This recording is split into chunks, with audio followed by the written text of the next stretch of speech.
What's up, folks? This is Jean-Claude, and today I want to show you one of the kind of more unique approaches. I can't say unique approach. There's no way to say that without sounding pretentious.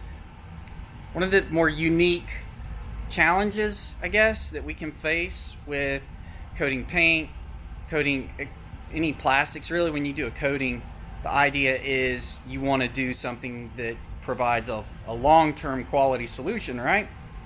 Well, can you really say it's a long-term quality solution if you don't have that, like, just so fit and finish? One of the areas where that can prove to be a challenge is when you get into like a really tight nook and cranny, like where two panels come together in a sharp corner, and you may not have really great, convenient, or easy access to that little tiny edge. Well, on the 911 Targa of the 991 variety, there is one area in particular that can prove to present such a challenge. Let me turn this around here and I'll show you where it is. It's the engine lid. It fits here, and right now we have it right here on the table. For this Targa, which is, I mean, insanely optioned. I've got to take just a second to show you this, but even inside on the flat rear, I mean, there's leather everywhere. Look at this. Deviated stitching, deviated stitched leather. I mean, it's everywhere around this thing. It's wrapped on the rear. I guess technically this would be the rear strut tower bar, but it's leather wrapped in there. I mean, this thing is gorgeous. Anyways, let's get back to the point. You can see that when disassembled, and in this case, these are just sitting loosely on top, and I'll explain why here in a moment, but these are painted to the GT Silver, which is the body color over here. So you have a painted finish right next to this ABS type plastic, which makes up these two sections. This car is receiving a full body wrap, and then it's also getting Modesta BC04 on those glossy GT Silver surfaces. Well, these louvered pieces are not being wrapped with paint protection film. It's not that we couldn't, it's that it makes no sense. The value proposition just isn't there. Consulting with the owner, they felt the same way. It's very unlikely that these will ever be damaged or receive any kind of impacts, but they are being coated. Well, BC04, it's not that we can't coat these painted sections and get them refined.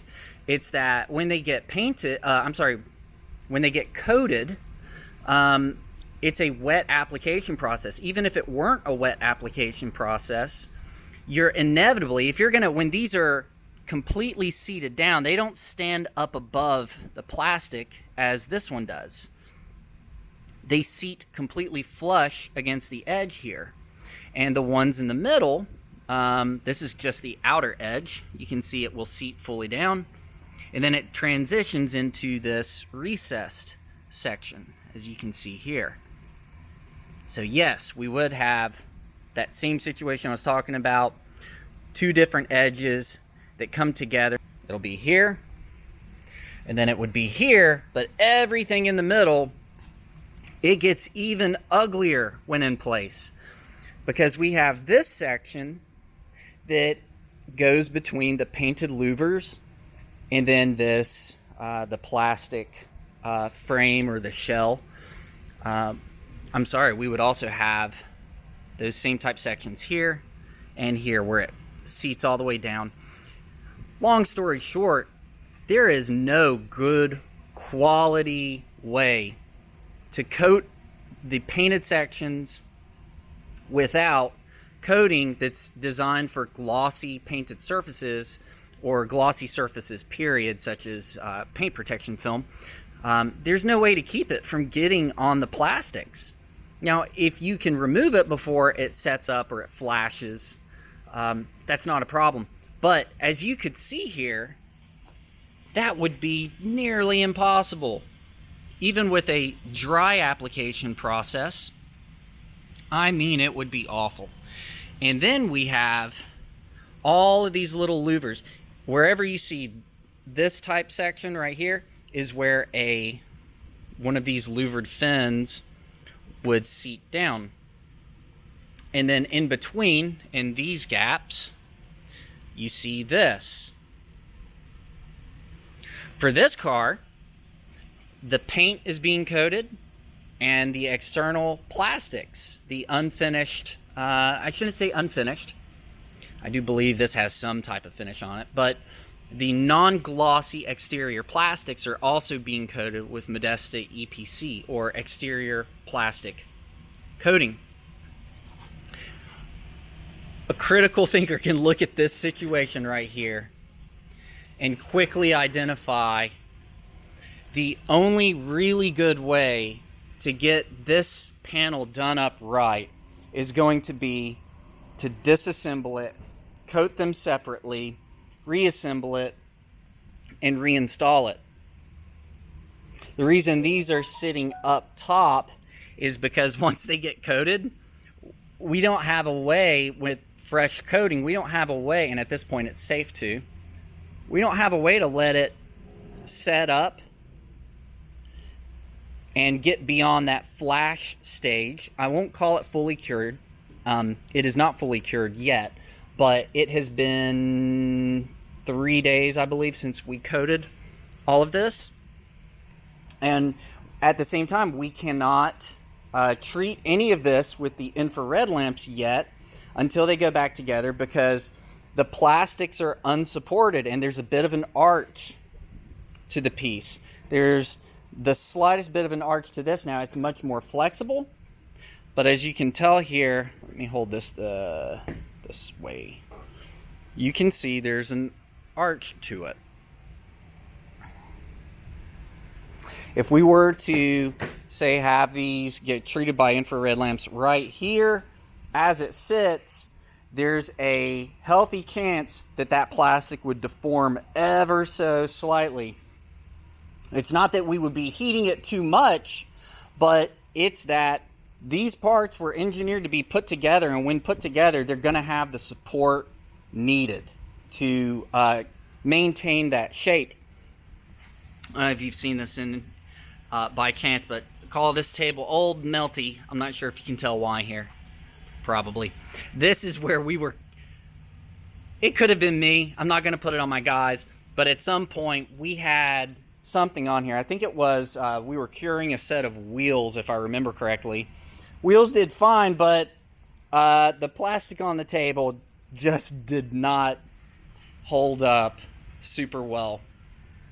I have no desire to tempt that fate with these parts, and thus they are apart. They will be going back together once the car is fully wrapped with PPF. Once it's all been coated, this engine lid will go back on the car, and during that curing process with the infrared lamps on the rest of the car, that's when these panels right here will then get their infrared lamp treatment just as a due diligence. But this is one of those areas where, oh, hold on, let me back up just another moment. One of the nice things also is when we have this out, I've talked a lot about doing what's practical, and then when things become impractical, to have it, whatever service performed, it gets much more expensive, and it can quickly become a situation where the juice is not worth the squeeze, so to speak. But when these are out, what we're able to do is coat areas that have exposure to sunlight, as well as areas maybe they're not exposed to direct sunlight, which UV is what we're primarily trying to protect it from, but even the areas kind of, behind, these get treated all the same. So we can treat not just what's exposed, but we can provide the additional chemical resistance for even these other areas to help it just age better over its very, very long lifespan. Same with the plastic sections that would be sitting below this piece.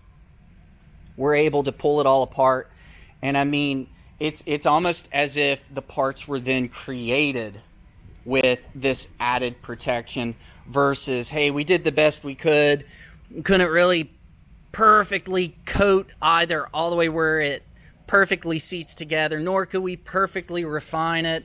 And then, there was, I guess if you look at it from 5 feet away, it looks pretty good, but you start looking down in the louvered sections, and you can see where you couldn't really get a tool in there properly to get it refined out, nor get that coating on there.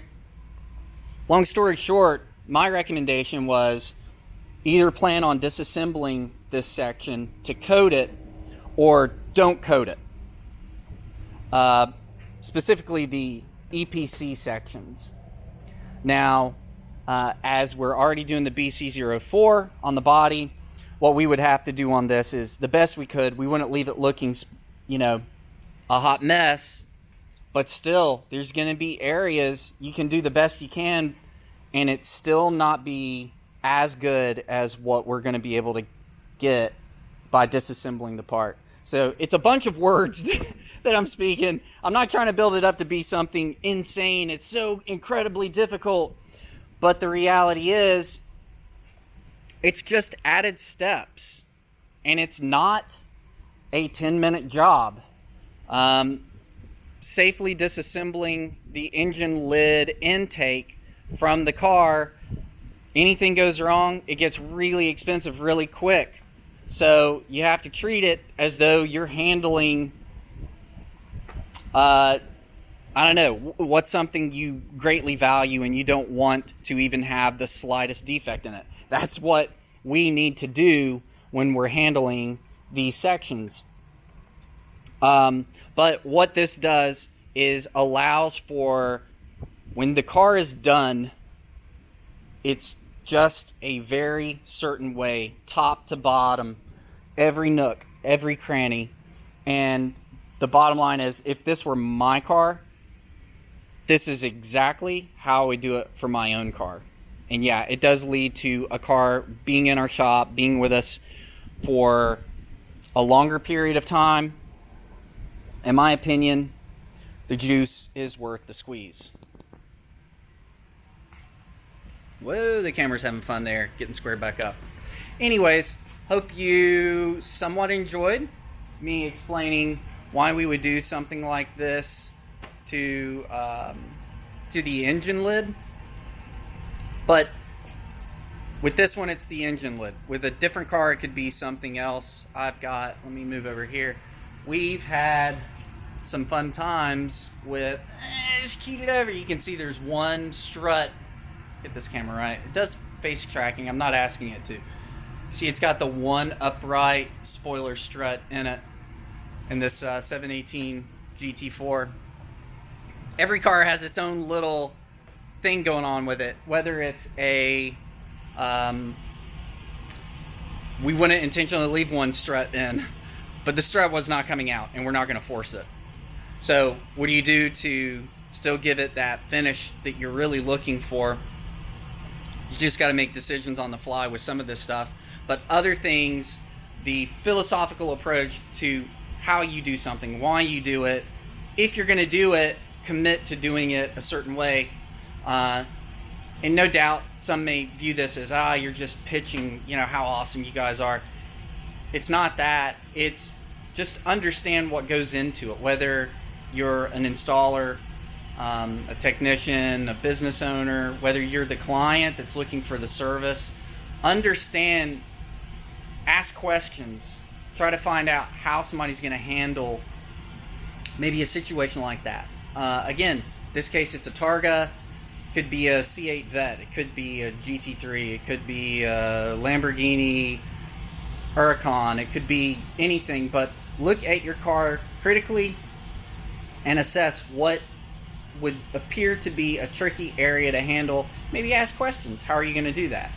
And what you may find out is you say less is more, and you decide, hey, let's just kind of have a very superficial approach to what we do in this section, or we don't touch it at all. There can be the equivalent of that to a set of wheels, actually. You get into some really crazy three-piece wheels with hardware and all of that stuff, and when you do hand-applied coatings, I'm getting in, you know how I am. If you watch my videos, you know how I am. I'm kind of jumping in the rabbit hole, but thanks for watching the video.